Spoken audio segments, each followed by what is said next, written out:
Can white people experience racism? It's a simple question in itself, but for many people it sparks a very complex and often heated debate.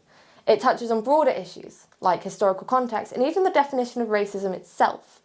The definition of racism is as follows: prejudice, discrimination, or antagonism by an individual, community, or institution against a person or people on the basis of their race or ethnic group, typically one that is marginalised. Now, you're probably thinking to yourself, discrimination against race. Yes, white people do experience racism, but many people, mostly those who indulge in left-wing politics, disagree. Many don't just view racism as prejudice against someone's race, but also systemic power, and believe that white people inherently have an upper hand and benefit in society in comparison to non-whites. Not only this, but history has a large part to play in it. You may have heard the phrase, "you cannot oppress the oppressor."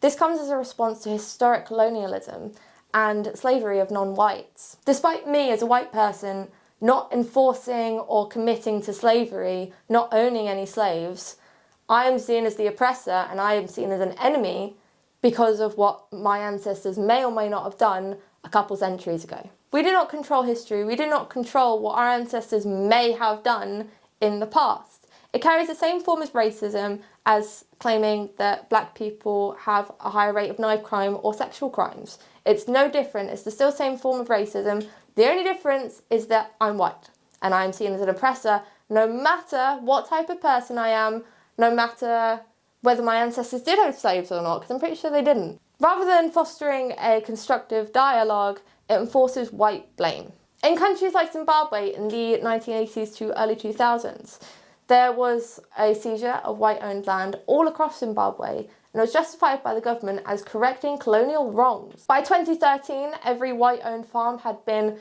appropriated or confirmed for redistribution. This reform included a lot of violence, which left a lot of white families who did previously own the land in a very bad economic state. There are many instances of racism in the UK, for example, against white people. This Muslim man, who I'll play on the screen now, he smashed a plate over restaurant staff's head, a female restaurant staff, because she didn't conform to Islamic ideologies. These acts are pure racial hatred. No matter who perpetrated it, it's still racism. Instilling white guilt into the hearts of students and denying completely that white racism even exists is inherently counterproductive. How can we progress as a society when all we are doing is enforcing blame on an innocent person? We need to end the narrative that assigns guilt based on ethnicity. I've been Sydney Jones, and thank you all for watching.